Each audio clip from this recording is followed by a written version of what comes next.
This morning, we start in the occupied West Bank, where tensions remain high just over a week after Israel launched its most intense airstrikes in nearly 20 years.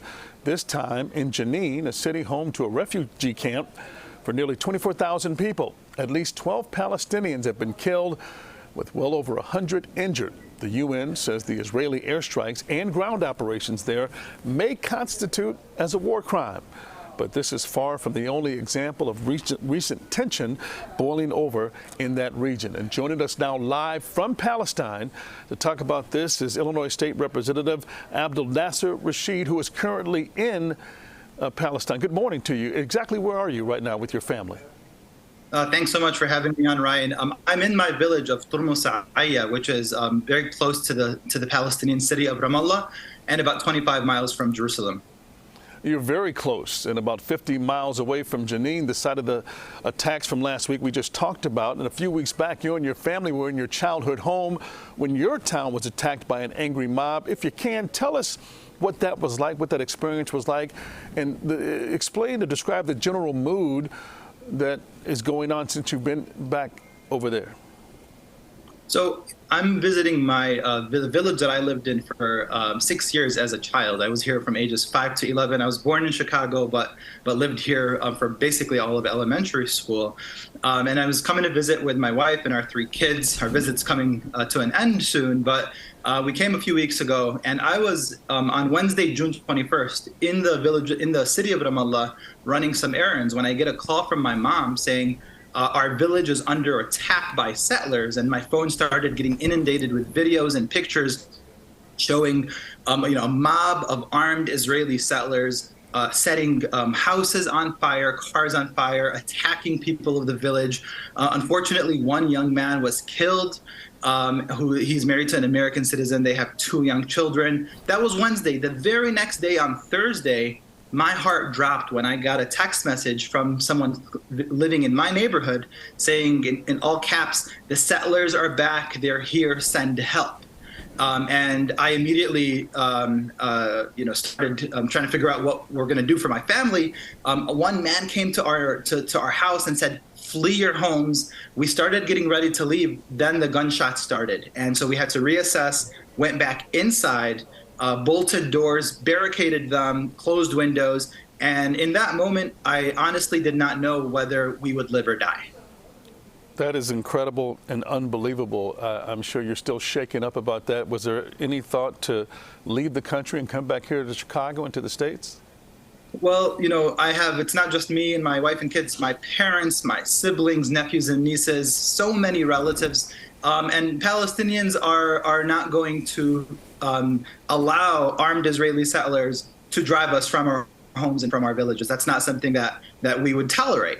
My daughter was clinging on to me saying, "Dad, what do we do if we get shot?" What I did in the moment is I made sure to call the U.S. State Department and the embassy in Jerusalem to let them know what was happening and asking the State Department to intervene and put diplomatic pressure on Israel to do something. Because look, these attacks on my village and on many other villages were actually advertised by the Israeli settlers ahead of time, but the Israeli military did nothing to intervene. They allowed these attacks to happen, and you have some of the most senior ministers in the Israeli government calling on, in one case, the Minister of Security is calling on settlers to take up arms and kill Palestinians. Another settler, the Minister of Finance, has called for Israel to wipe the village of Hawara, a Palestinian village, off the map. This is state-sponsored violence against Palestinian civilians. Representative Rashid, these tense environments have been in the West Bank for decades. Why are we seeing such an increase in violence right now? Well, we have one of the most extreme Israeli governments that's ever formed. We have Netanyahu's government with his Minister of Security, Ben-Gvir, who was convicted of supporting terrorism. You have another, the Minister of Finance is a settler himself.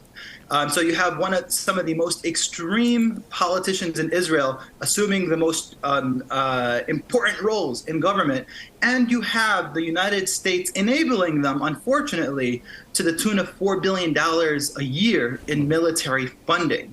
And so if we're going to be honest with ourselves, the United States government needs to ask itself, how do we remove obstacles to peace? How do we remove barriers to peace?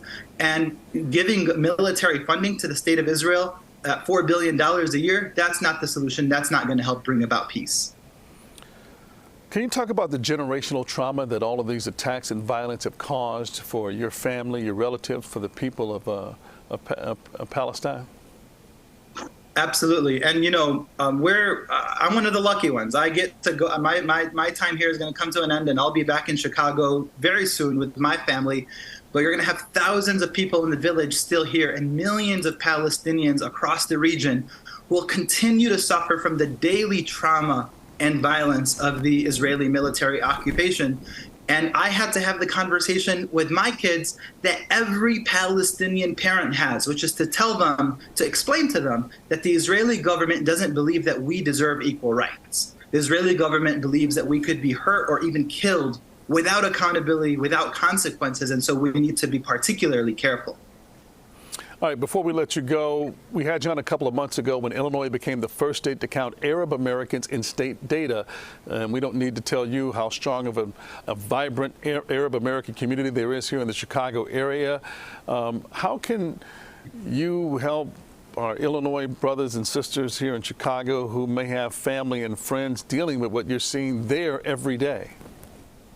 Yeah, it's a great question. For people who are directly impacted, let's say your family, there are many, many Palestinian Americans with ties to West Bank villages and Gaza and other places throughout the region.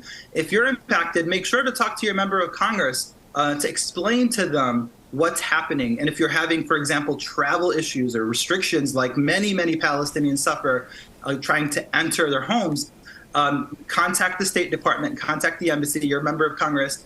Reach out to my office as well. You can reach us at reprashid.com. I'd be happy to connect you to the right people and try to assist any way we can. But the most important thing that we can all be doing is speaking to our members of Congress, speaking to the State Department and the White House to let them know that we want America to play a positive role by advancing peace. And the way to do that is to stop enabling Israel's brutal military occupation.